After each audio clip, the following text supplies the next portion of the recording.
On the afternoon the kite was born, the sky over the neighborhood looked like a sheet that had been washed too many times, thin, bright, and frayed at the edges. The paper seller on the corner swore it was ordinary paper, dyed with cheap blue, but the old women who sat fanning themselves on the stoops knew better. They said the boy's mother had bought the paper on the same day the river ran backwards for 3 minutes, and that anything made from it would remember the direction of the wind, the way people remember a first love. The boy that built the kite named him Diego the moment the glue dried. It wasn't a name chosen for meaning. The boy simply liked how it felt in his mouth, like a marble warmed in the palm. He whispered it into the bamboo ribs before he tied the last knot, and the knot, tight as a promise, took the whisper and held it. In that way, Diego was not merely a thing. He was a declaration that the boy could make something that belonged to the sky, even if the boy himself belonged to the dusty ground where the school bell rang with the same sour impatience every day.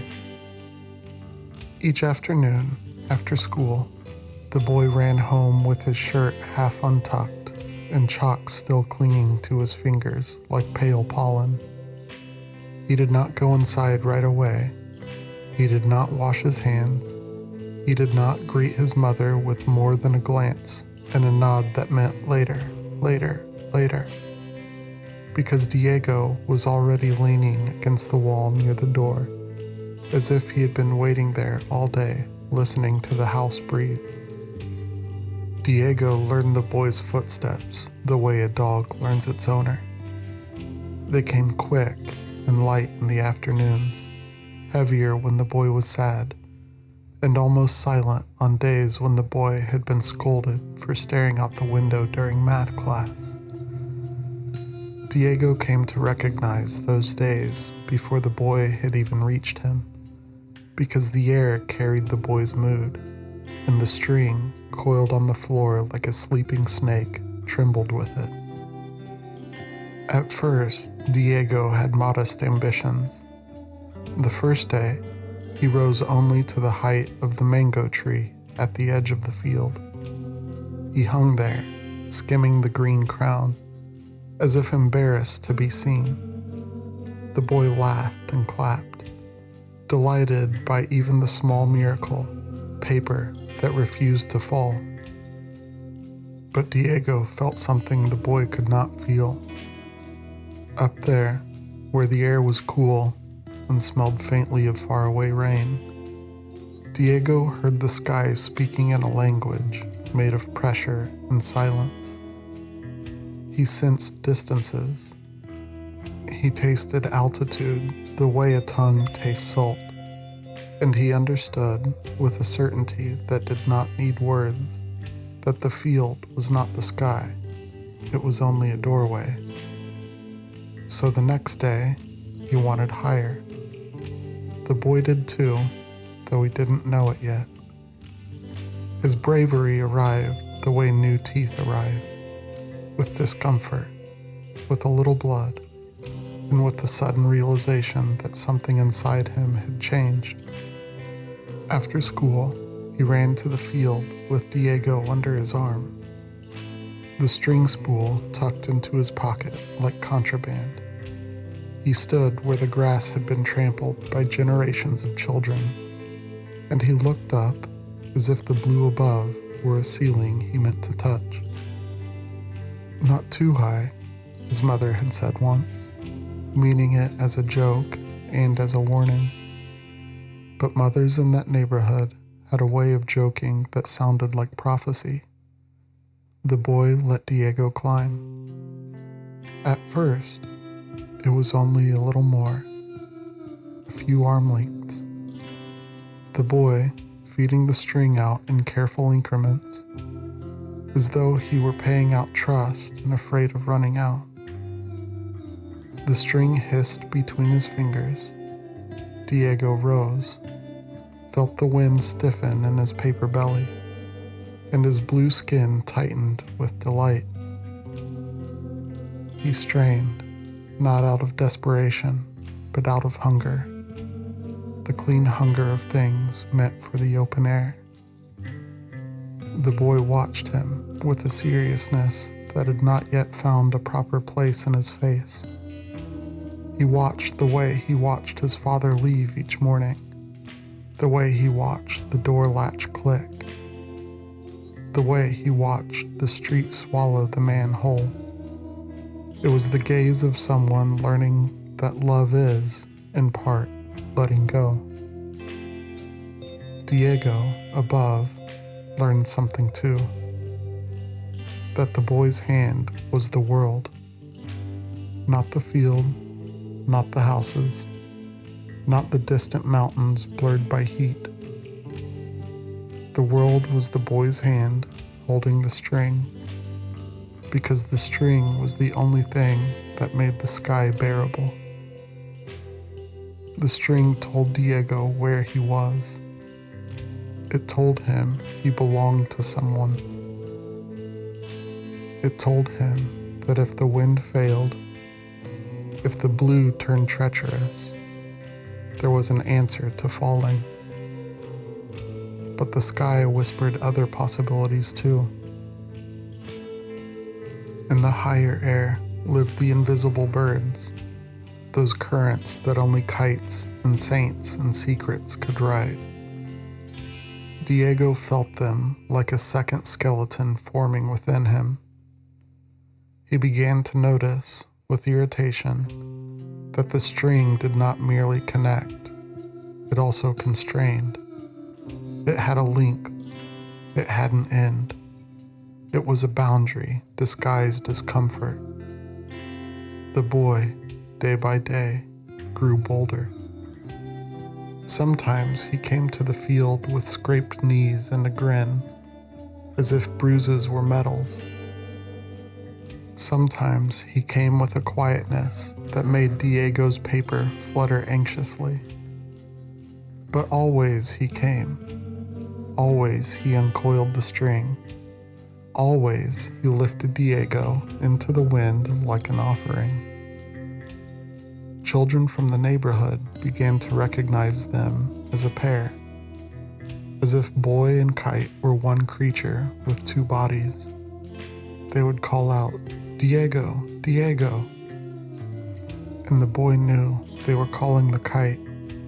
He would smile as if they were calling him too, because in those days he did not yet understand where he ended and where what he loved began. There were afternoons when the wind was gentle and Diego rose obediently like a prayer.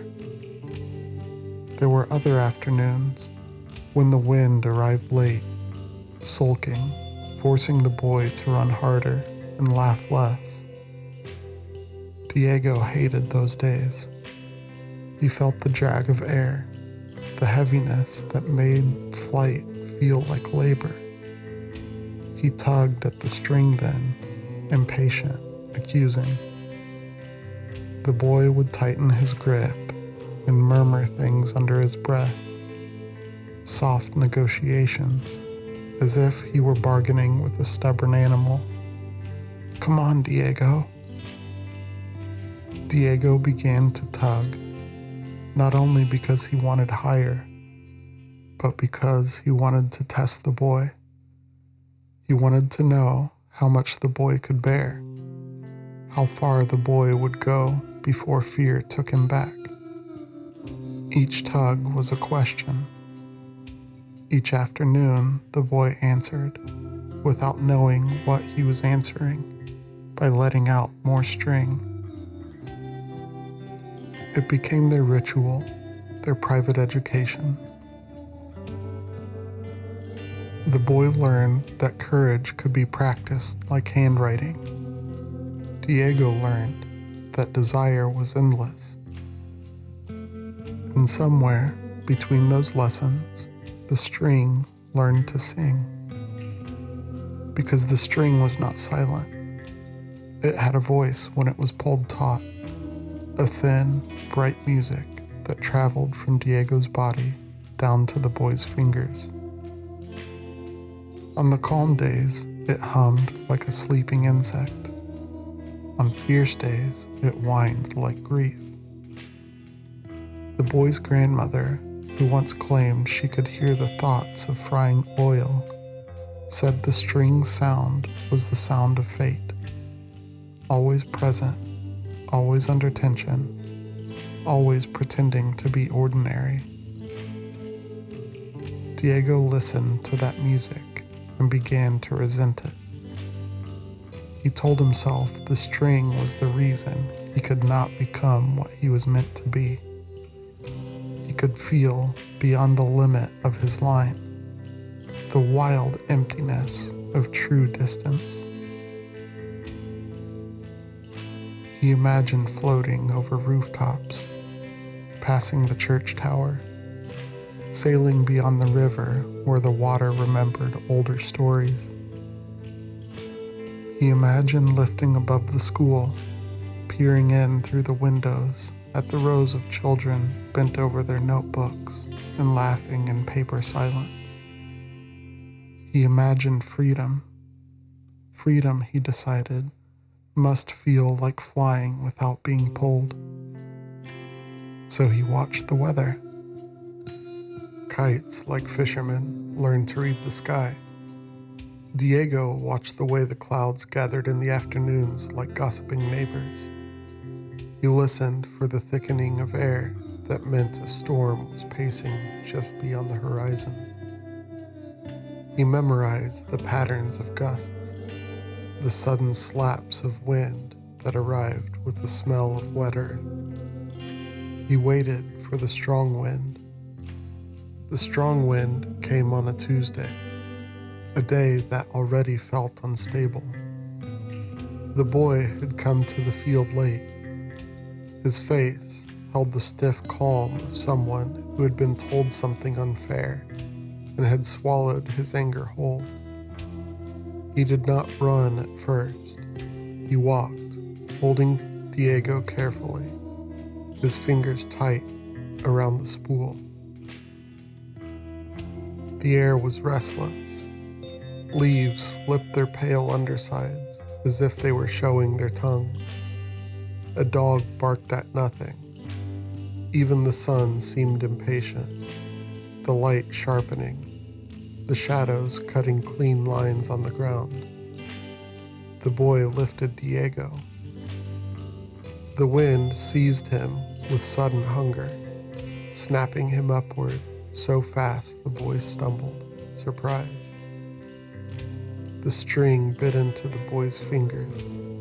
He laughed once, half joy, half alarm, and then braced himself, feet apart, body leaning back, as if holding on to a runaway. Diego felt the wind wrap around him like a commandment. Higher.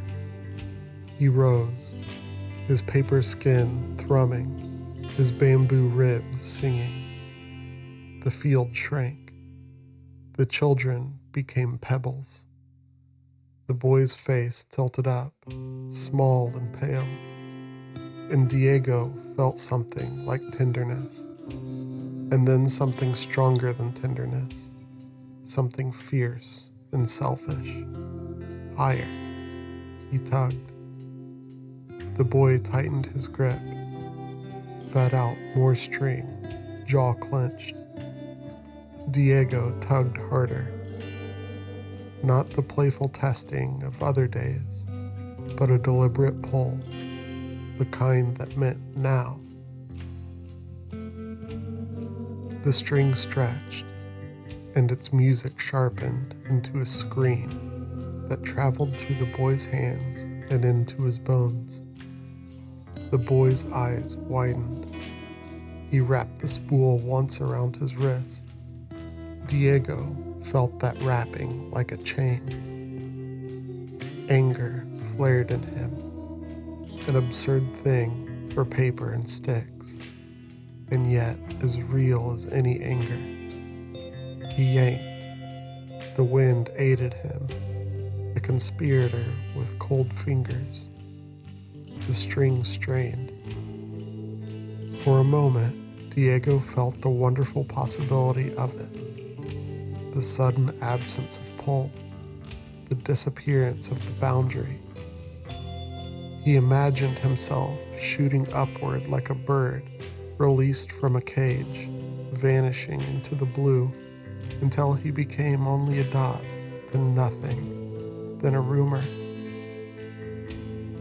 He pulled again. The string snapped. Diego was free to fly. The sound was small, just a sharp, dry tick, like a twig breaking. But Diego felt it in his entire body as a sudden, terrifying quiet. The music stopped. The tension vanished. The boy's hand was gone from his world. For half a second, Diego rose, carried by momentum and astonishment. This is it, he thought, though thought for him was more like sensation. This is freedom.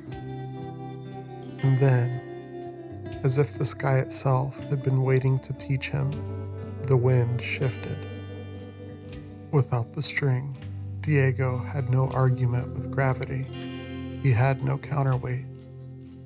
The wind that had lifted him now turned him, spun him, made him a loose page in the air. He did not shoot higher. He did not soar beyond the river. He did not become a dot or a rumor. He drifted, gently, almost kindly, as if the sky were embarrassed by its own lesson. Diego floated downward in a spiral, the way a feather falls when it has given up. He tried to angle himself, to catch the gusts, to command his descent. But he discovered, with humiliation, that the string had been his steering too. Without it, the wind did not obey. It merely happened to him. Below, the boy shouted something Diego could not hear.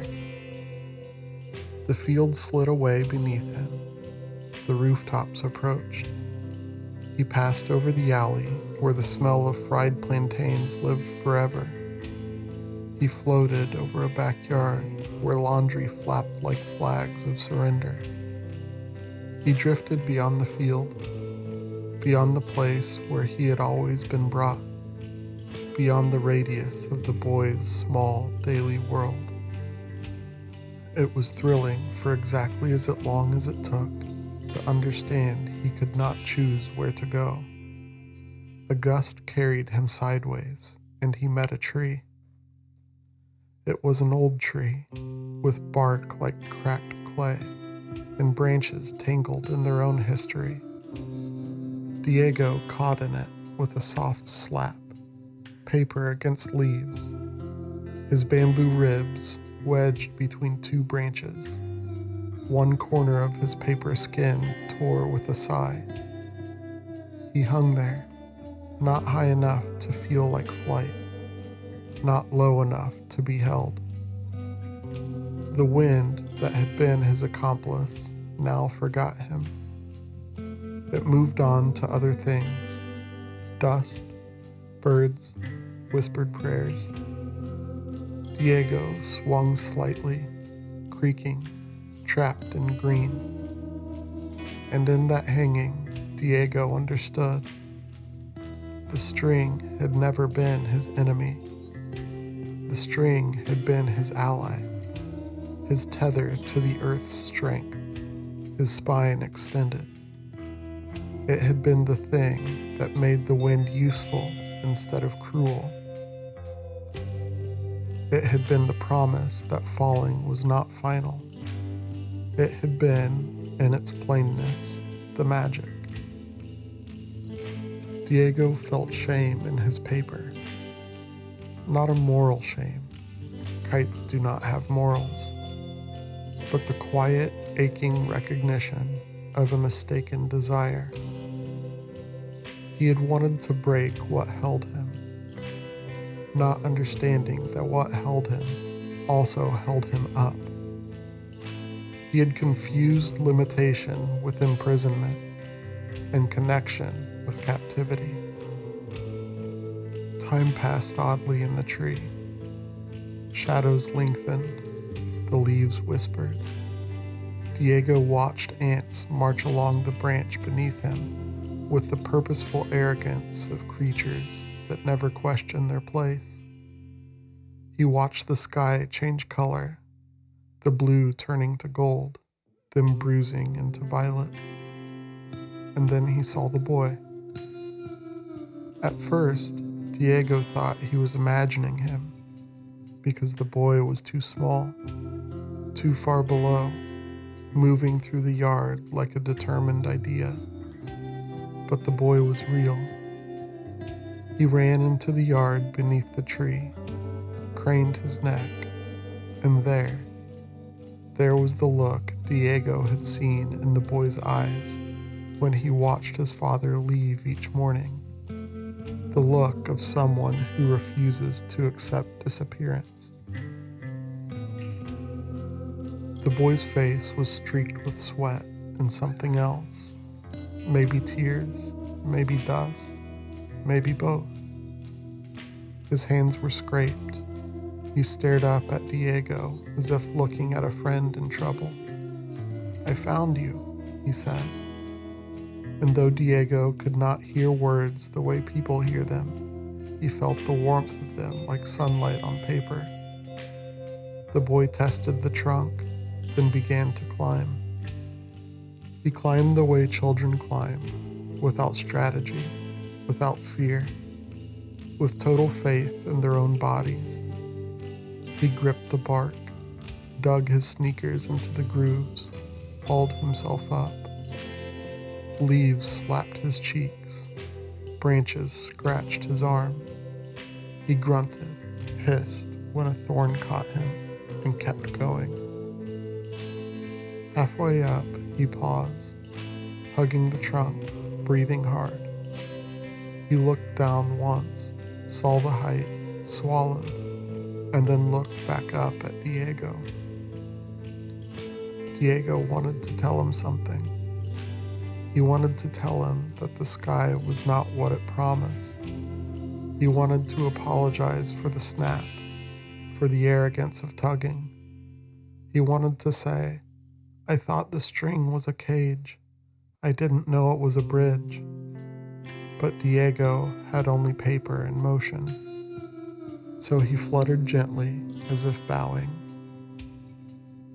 The boy reached him. He moved carefully now, as though approaching an injured bird. He untangled Diego from the branches with tenderness that made the leaves jealous.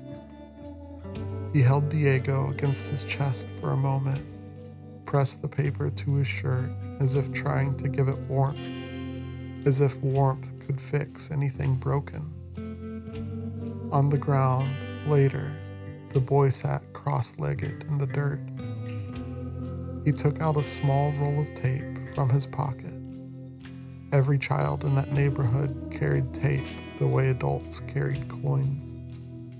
And he repaired the torn corner. He straightened a bent rib, smoothing the paper with his palm as if smoothing a wrinkled thought. The boy did not scold Diego. He did not say, "Why did you do that?" the way adults say it when something breaks. He only worked, quietly, lips pressed together, brows furrowed in concentration. Diego watched him and felt a strange emotion that might have been gratitude, if gratitude were a thing paper could hold without crumpling. Then the boy took out a new spool of string. It was not the same string. The old one had snapped and been lost, the broken end still tied to Diego's body like a severed memory. The new string was brighter, stronger, smelling faintly of hemp and the shop where it had been bought. The boy's fingers moved with practiced care as he tied it, knotting it to Diego as if tying him back to life. Diego felt the knot settle.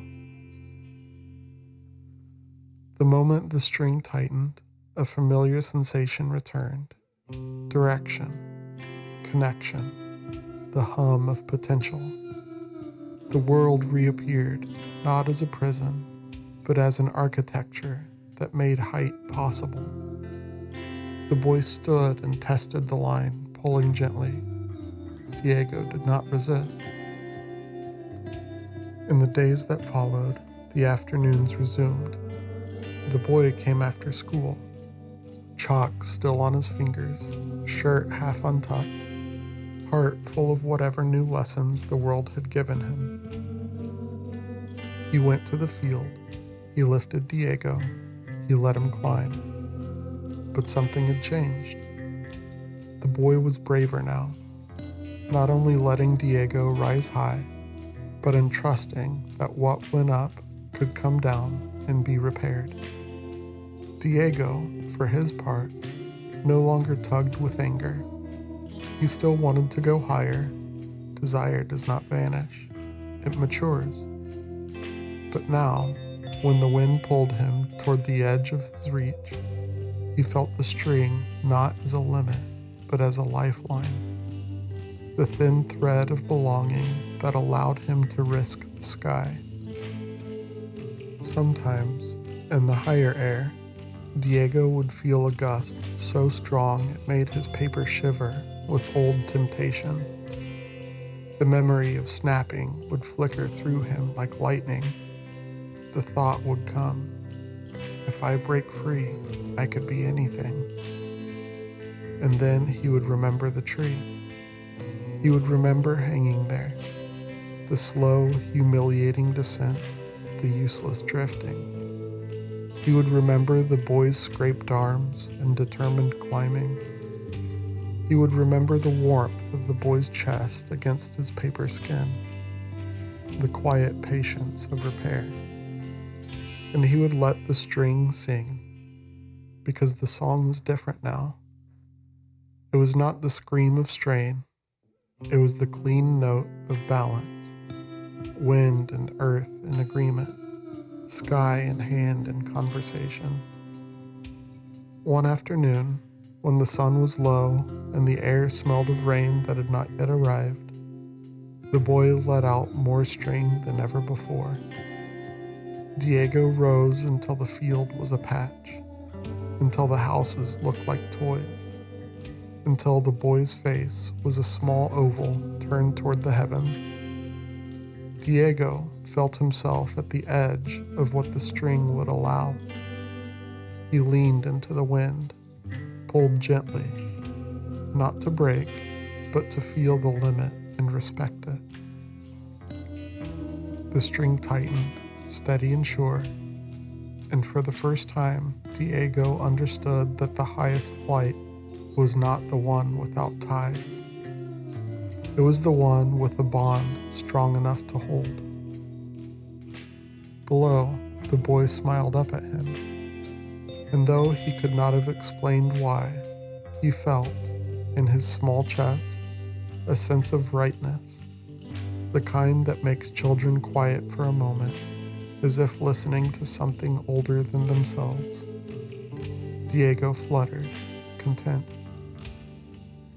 And if you had been there, if you had stood in that field where the grass remembered every running foot, you might have heard the string's faint humming. The grandmother would have said it was fate. The paper seller would have called it the wind. But Diego would have known it for what it was, a thread that did not hold him back, a thread that held him up.